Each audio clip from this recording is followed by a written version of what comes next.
And we are live. Hello, all my BC WrestlePod nerds out there, and welcome to a very welcome to another rendition of the Six Sided Scholars, your TNA pay per view post show breakdown here at BC WrestlePod.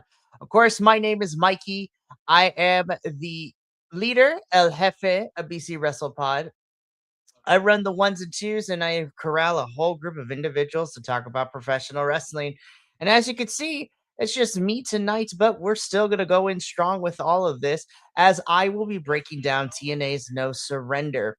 Now, you might be wondering to yourself, Mikey, this pay per view was last week. Why are you reviewing it and breaking it down now? Well, usually, and what we decided to do going into 2026 is TNA likes to do a lot of their TNA Plus special pay-per-views, the B shows, if you will, on Fridays.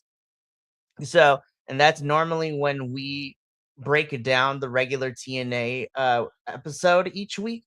And so that is why we always end up doing these Friday specific pay per views the following week. So not only does it give everybody time to watch it, but everybody time to get their notes in order and to digest their feelings because there was a lot of things that went down at TNA No Surrender that I have lots of questions about going into Sacrifice, which is the next pay per view all the way at the end of March. So, before we get into No Surrender, kind of to get the opening bits out of the way, if you're new here to BC WrestlePod or you've been rocking with us for a while, you can find us on YouTube, Twitch, and Kick, where for all of our live streams. And YouTube is where you can also find the edited versions of these shows as they go on, and they go up the following day every time, at the same time, 4 p.m. Pacific Standard Time. But we also have our social medias if you're looking for something that is a little bit more manageable. And you can find us at BC WrestlePod, where we have our prediction forms, our report cards for the weekly shows, previews of what's going down on a lot of these US based shows that we see on TV every week, as well as a whole bunch of other stuff. So come on over and say hi. You can follow us on all the social medias listed on the screen right now.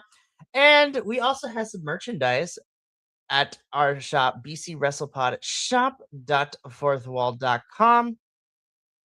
And we have merch for all of our weekly shows that we do every week. And the international brands will be coming to you very soon this weekend, which is very exciting stuff. Last but certainly not least, we pay for a lot of these pay per view streaming services to watch all this wrestling we cover, and we still shell out money for pay per views of certain companies. So if you feel inclined to help keep these things going for us, please think about donating to the coffee bot that will be popping up in chat throughout this review, but no pressure because you all are important to us and we know times are really tough on everyone. So only if you're financially able to and want to, please consider donating. But if not, just hang out with us and we're going to have a good time. Alrighty. With that out of the way, let's get into No Surrender. My thoughts on this whole pay per view, and I'm going to start out with this statement and then I'm going to kind of bring it back around again at the very end. I do believe that No Surrender was a mixed bag. There were some really good moments, but there was also some moments where, once again, as a TNA fan, I just throw my head against the wall with some of the decision making that TNA is doing. But I do not work for Anthem. I do not work for TNA. I'm still going to watch it week to week because I love the talent that's there. But No Surrender definitely set up some weird directions that we're heading into, honestly. So, well, let us get into it, shall we? So I'm going to start off with the countdown show where we had two matches. The first one being that Sinner and Saint were in action. So really excited to see Sinner and Saint back in TNA. The last time we saw them is when they kind of made Eric Young lose his match and got a one over on him. And so the boys are back. So Travis Williams and Judas Icarus are here fantastic stuff. And they took on the team of Brad Attitude and TW3. This essentially was the wash match. This was more so to show that Sarah and Saint are back on TNA. And I thought this was a pretty solid return match for the two of them. Nothing to write home about, but I'm really happy to see Sinner and Saint not only win in this match, but also to be back in TNA and kind of mixing it up with everyone. Because let me tell you, this men's tag team division definitely needs the help. So again, nothing to write home about, but I really enjoyed this one. Now, this next countdown show match is where I kind of started to figure that this night was going to go off the rails in a lot of places. So originally scheduled, we were supposed to see Ryan Nemeth in action. And that's actually what we were originally going to get because Ryan Nemeth was scheduled to face returning Alan Angels, which I love Alan Angels. I'm sad that he left TNA, but it's nice to see him back doing, you know, a pre-show countdown show match. But we don't even get the match because Frankie Kazarian comes out and we have like an impromptu king speech. So Ryan Nemeth's like, hey, I still get paid even if I don't get to wrestle. So he doesn't mind leaving. But Alan Angels does not like that Frankie Kazarian is taking a match away for him. Whew, excuse me. It's been a long day. Which then leads into an impromptu match between Frankie Kazarian and Alan Angels. Frankie Kazarian ends up winning with the chicken wing. Um, I don't know what we're doing with Frankie. I mean, he lost the rematch against Mike Santana at Genesis, and I'm still trying to figure out what we're doing with Frankie. I don't know where the storyline goes for him. Him and Daria Ray are kind of interacting with each other on screen, and I don't understand what the next direction or the next story beat is for Frankie. So, also, it's really weird to see that Ryan Nemeth is still in good spirits, given the fact that Mara Sade ultimately won their feud in that Albuquerque street fight. But again, consistency in TNA is hit or miss. But I was a little bummed that we didn't get to see Alan a proper match between Alan Angels and not Nick Nemeth, Ryan Nemeth. And yeah, I'm really worried about where we're going with Frankie because I don't know where we're going with him, what story direction is going to happen. But again, time will tell, and we will continue to report the developments here every Friday for our TNA break post show. All right, now that we got the countdown out of the way, let's get into the main card where we kick things off with a knockouts battle royale. The winner will ultimately get a future TNA Knockouts World title match at some point. I had so many questions because technically Danny Luna, who was supposed to face Laying Lee at Genesis, couldn't get her match because, of visa issues and Danny being stuck into the UK along with, Leon Slater and also the Canadian talent was also not faring too well as well. So I was thinking that, oh, Danny Luna's gonna come in, she's gonna win. Danny Luna did not appear in this this knockouts battle royale, and so I'm trying to figure out. So is Danny not gonna get her match at all? And that's concerning to me, and that doesn't bode well for everything. But this knockouts battle royale is pretty much this is all these are all the knockouts or the women on our roster that aren't involved in matches already. So let's put them in this knockouts battle royale. And so we ended up getting a lot of people. So to kind of give you the rundown of everybody who was in this match in particular. So we had Elena Black, Tessa Blanchard, Mila Moore, Victoria Crawford, Mara Sade, Rosemary, Jada Stowe, Tasha Steeles, Harley Hudson, and then ultimately the person who would win this match and a returning Jody Threat. Now listen, I love Jody Threat with all my heart, and I am really happy that she ended up winning this match by eliminating Tessa Blanchard. It was really poetic. It was really, really fun. But again, I'm still trying to figure out where Danny Luna fits into this because of what happened later in the show. I'm wondering if Danny's gonna get her match. When is Jody gonna get hers? Is Jody gonna face for the title at Sacrifice? Is it gonna be at one of the TV tapings? What is gonna happen? But I am happy to see um I'm really happy to see Jody Threat back. They fixed the visa issues, and I'm really happy that she won because I think Jody is great. But I'm gonna be completely honest, and this is just the cynical person in me, the cynical wrestling fan. Jody right now is just a vehicle into this feud. But spoiler alert, granted, who walked out as the knockouts, world champion after that match. I honestly don't know what the plans are or what the story is going forward. But congratulations to Jody Threat. She ended up walking out the winner of this Knockouts Battle Royale. And honestly, this was a pretty decent start for the main card of No Surrender. After this match, though, we get into our first championship bout of the night. This is for the TNA International Championship. This is the current champ going into this match, NXT star Stacks, taking on TNA's Trey Miguel. Trey Miguel received this opportunity by winning a briefcase and Feaster fired a couple weeks ago.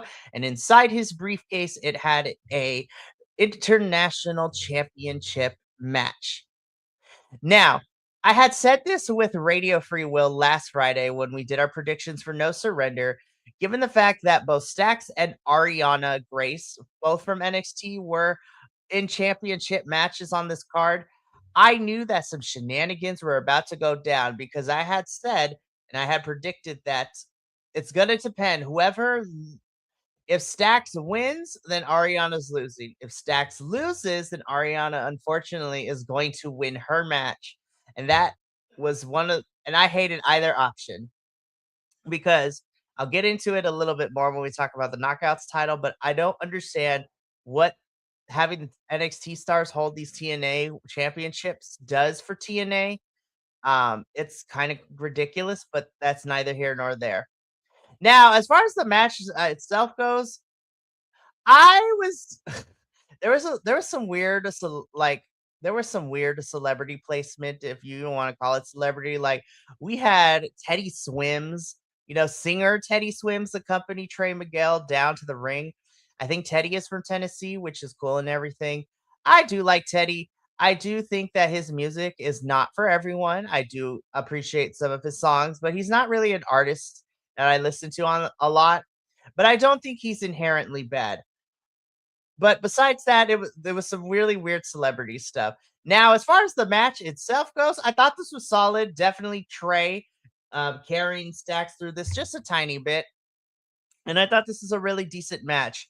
Now, was this a pay-per-view worthy match in my opinion? Not necessarily. I think that this was felt more like a TNA Thursday match, but I still thought it was a pretty fun match nonetheless. And by the end of this, Trey Miguel is able to pull it off, and he is your new TNA International Champion. So on the one hand, I was really happy for Trey. I know it's been a really weird and rough month for him, but having him being international champion is great. I look forward to seeing where his championship reign goes. But on the flip side, I had a very, very large knot in my stomach because of the fact that Trey won and he took the title off of Stacks. I was even more scared that Ariana was about to win and take the TNA Knockouts Championship back to NXT again. And we're going to get into that when we get there because we got some other matches to talk about. So, once again, really happy for Trey Miguel. I'm excited that he is the new TNA International Champion, and he was able to successfully defend it against Stacks this past Thursday in a rematch. And so, I'm really happy for Trey, and I'm excited to see where he goes with this title reign. So we get a little bit of a promo. AJ Francis comes out and talks, crap into the Nashville crowd and calls out Jelly Roll for some reason. Jelly Roll is also there, and AJ wants to fight Jelly Roll. And I was just like, "Okay, it is what it is." I didn't really care for this much, but it was a thing that happened. Moving on. In an unscheduled match that wasn't officially made until like the countdown and going into the main card, we have Mance Warner taking on, Action and Mike Jackson. I know Action Mike very long has popped up in GCW a couple of times. And I was like, okay, where are we going with this? Mance wins. I mean, this was not a barn burner per se. What I do appreciate though is that it seems that we are kind of slowly turning Mance Warner babyface because Mance and Steph show, respect to Mike Jackson at the end of the match. They shake hands, they hold up each other's arms in celebration. So the match itself was nothing really to write home about. But what I do like is that, okay, we are doing stuff with Mance. We are heading him and Steph into a more like tweener or face position. So I'm excited to see this for Mance. I think it's really, really cool. And I'm just really happy to see Steph Delander and Mance Warner on my screen and them actually getting used in some capacity because it's they've been missing for a while, but I'm really happy to see them. Alrighty. So after this match though, so I can't even say if this match is good. I will put it this way. I think this match was serviceable. It was really decent. My issue is because these are really the only two knockout tag teams we have, and not even the original Angel Warriors, because Indy is not the normal tag team partner for Zaya Brookside, because Zaya normally teams up with Laying Lee, and they are the Angel Warriors, but because Laying Lee has her match later on in the night, Indy Hartwell has beef with the Elegance brand, and so match was made for the TNA Knockouts World Tag Team Championships. I will say this: Heather Elegance and Maggie Lee, I think, are really great wrestlers. They are so freaking fantastic, and I like Zaya and Indy, but I already knew the Elegance brand was not losing these titles anytime soon, and lo and behold, they are still the Knockouts Tag Team Champions. And so we're really hurting in the Knockouts Tag Team division because we really don't have a Knockouts Tag Team division. Like we are running low on women tag teams in TNA. So I don't know what we're gonna do to fix all that because otherwise we're gonna continue to watch the Elegance brand and the Angel Warriors fight over these titles. So again, is fine. It was serviceable. The Elegance brand are still your champions. You know what? I was very surprised. I thought this was a pretty good match, and actually, this was probably one of my top 3 matches of the night, not gonna lie. So we get BDE versus Eric Young. This match has been set up because Eric Young wants BDE to join him in the cleanse. Still hate that name, but it is what it is. BDE says no, and he's not going to have anyone talk or answer for him. So Eric Young needs to, show this young whippersnapper, so to speak, that he needs to come to the light. This is a really solid match. I think there is something special with BDE. Every time I see him on my screen and wrestle in TNA, I'm becoming a little bit more and more of a fan of BDE. I do think that he has a couple of places that he can improve on, like a little bit of the pacing of his, in-ring psychology. But at the same time, I'm really, really happy to see BDE, and I'm actually becoming a fan of his. Eric Young, me and Radio Will, we talked about this last week that everything that is happening, I was like, I'm kind of digging this story. Now, fa to spoil it, Eric Young does beat BDE and wins this match. But I want to talk about what happened a little bit on the Thursday episode because Eric Young still in this mentality of calling out the false prophets of TNA has called out Leon Slater for the X Division Championship, saying that he's going to be a shill for WWE and not rep TNA. And I was like, damn, we are using actual real life stuff because it's kind of true. Leon Slater has been shown on NXT and WWE television a lot more recently than in TNA, where he is an X Division champion. So, and Eric Young gets an X Division championship match due to thanks to Feasted Fired. So, that is the path for him. BDE is now teaming up with Rich Swan, which is cool, I guess, but I want a little bit more for him and Rich. But this match was really, really solid. I actually really enjoyed this. And again, like I said, this is one of my top 3 matches of the night. And Eric Young picks up the victory and he continues on the road to whatever the cleanse is, which is nuts. Oh boy. Okay, so this is where the point of contention comes in. So I am very sad that my other co-host Papa Oso is not here because he had lots of things to say about this one. So I am going to try to do justice to it, and then I'm gonna get on my soapbox a little bit.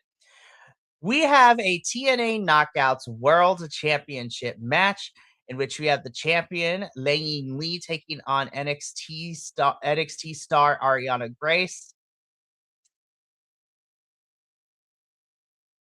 Okay. I want to start with the positives because it's not on. I don't want to be all negative here. Ariana looked really good in this match. I think this she had some really stellar work. I actually think this is probably one of the better matches that she's had over the last year. I know she's still wrestling and picking up the business, so to speak. And Lang Lee, I think, is also really fun to watch. Now, as soon as that Cobra came out, though, I knew shit was going to hit the fan and it was downhill from there. Ariana, through shenanigans, is able to win, and she is the new TNA Knockouts World Champion. Okay, let me prepare myself. Carlos Silva and Anthem and TNA. I have to call you guys out a little bit because I don't understand why we are continuing, like every so often, we continue to hot potato the TNA Knockouts World Championship between TNA and NXT. I don't understand. Like, this is like the fifth time in the last 6 months that a NXT star has held the TNA Knockouts World Championship. I don't understand why we are giving our women's title to NXT and NXT does not allow TNA stars to hold any of their championships. I know NXT would never let their women's title come on over to TNA, but we have a North American championship, we have a women's speed championship. You mean to tell me that we can't have a TNA star even hold the mid card titles? That's freaking crazy to me. And it makes it really hard for me as a fan of TNA when this title is being hot potatoed between TNA and NXT stars. It makes it really hard for the TNA, repeat, TNA Knockouts World Championship to have its own identity because it's being marred by championship reigns of NXT stars. And these NXT stars end up having longer reigns than our TNA folks do. And it really irritates me because to me, TNA doesn't take their women's division seriously. They don't treat them seriously because this title's being hot potatoed. And NXT seems to be getting more out of this than TNA does. It's so frustrating. Now, what's probably going to end up happening is that Lang Lee is going to go back to the tag team division. So her and Zaire Brookside and the Angel Warriors are going to be fighting for the tag titles, which is cool and everything. But with Jody Threat winning a chance at the title and Danny Luna, who came out in the middle of this match because she wants her match in the wings, I'm really hoping that Ariana does not hold this title long. I want her to lose it at Sacrifice or at Rebellion. If she goes past April as champion, I'm gonna be kind of upset, and TNA won't hear the end of it. The match itself was really good. I just hate that Ariana is our champion, not because I don't think she's bad, but we keep doing this to the women's title in TNA, and I don't understand why. And it frustrates me as a TNA fan because I want to see the TNA talent hold this championship. I don't want to see it NXT star hold it because it never gets defended over on NXT. We don't they just hold it just for the records and stuff like that, and it just irritates me, and it frustrates me, and I'm angry about it. So, that has been my TED Talk. I this the match itself was not bad. I just hate the decision making, and I'm trying to understand where President Carlos Silva and Anthem is coming from when we keep doing this, but I don't work for the company, I don't get paid by them. Not my monkey, not my circus, but I want more for our TNA Knockouts division, damn it, and it frustrates me. All right, let's keep going though. So after this match, we get our 8-man tag team match. And honestly, this match and the following match was definitely the strongest two matches of the night. I think Order 4, I still hate the name, But I think this match was really good because Mustafa Ali, the Great Hands, and Agent Zero, I think individually they're all great. And I really, really enjoyed this match. So the Hardys and the Righteous take on Order 4. This was a really fun back and forth between these two teams, the 8-man tag. And you know what? Order 4 really needed to win this match because, especially since we're going to continue the Hardys and the Righteous feuding at some point, and I was happy to see Order 4 pick up the win. I thought everyone did a good job. Agent Zero continues to be fun to watch. I think he's a really good wrestler. I'm like, how is this man up pushing 50? It is nuts out here. But it was really fun. Again, the Hardys and the Righteous are in this weird will they, won't they kind of situation. But I had a good time with this nonetheless. I don't really have much to say. I thought this was a really solid match. I don't have a lot of notes on it because I was watching it most of the time and I was very enthralled. So Order 4 picks up the victory here, and we move on into our main event, which is a tag team match, which I had lots of questions about because we got no story plot lines for this. But it is our TNA World Champion Mike Santana and our TNA X Division Champion Leon Slater taking on Nick Nemeth, who still has the Call Your Shot trophy, and Eddie Edwards, who has the Feast or Fired briefcase for a world title match. So we Daria Ray kept playing up that, we have option C. Will Leon cash it in? Blah, blah, blah. Leon is a baby face, and if he's going to cash it in, he's going to tell Mike to his face, and we're going to know when that match is going to happen. So this match was overbooked as all hell because we got interference from the system. We got interference from Moose. Steve Macklin and it came in to attack Mike Santana, which took Mike out of commission because he brawled with Macklin towards the back, leaving Leon Slater by himself. This was an overbooked match, but hey, man, Leon Slater gets the job done, and he's able to pick up the win for Mike Santana and Leon Slater. And that's pretty much all I have to say. That was No Surrender. I ultimately gave No Surrender a B minus. My reasoning for that grade is that the last two matches definitely saved the evening. They were the strongest two matches in my personal opinion. But there was a lot of decision making that I have questions on. Some matches that were decent, some story threads that I'm trying to figure out where we're going. But what really brought it down for me is the fact that once again, TNA has given an NXT star their women's championship, and it's annoying as hell. But that is going to be it. That's going to be it for me tonight here at TNA for the Six Sided Scholars. And this has been my breakdown of TNA's No Surrender. I'm really happy. I mean, again, as much as I get frustrated with TNA sometimes, I'm gonna be here with my crew every Friday at 7:30 p.m. Pacific to continue to talk about this. And the next pay-per-view that we're going to be covering is at the end of March, which is going to be TNA Sacrifice, which is coming to us live from Louisiana, which is then going to lead us into Cleveland, Ohio's for Rebellion, the next big four. So we're going to be here and we're going to continue to talk about it. But that is going to be it for us here at BC WrestlePod tonight. And that wraps up our week of, post show breakdowns. We got a really fun, jam packed schedule next week. So, of course, we are kicking things off at Tuesday with our AEW post show as we are continuing to build towards Revolution coming up here in a couple of weeks in Los Angeles, which I will be in attendance. So, if you're there, come say hi. Then on Wednesday, we get the double jam-packed episodes of, the NXT, and later in the evening, CMLL.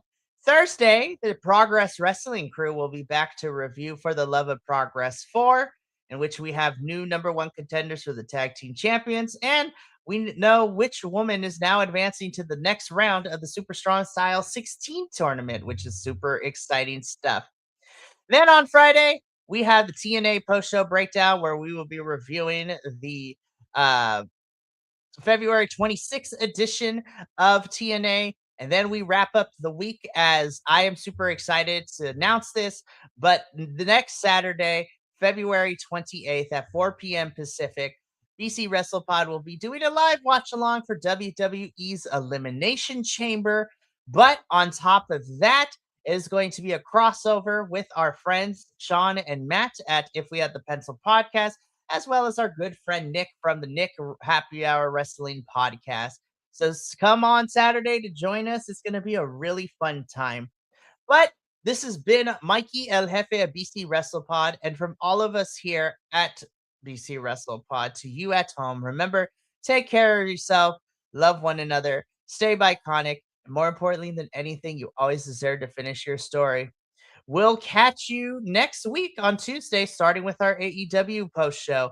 But until then, sayonara, adios, and until next time, peace.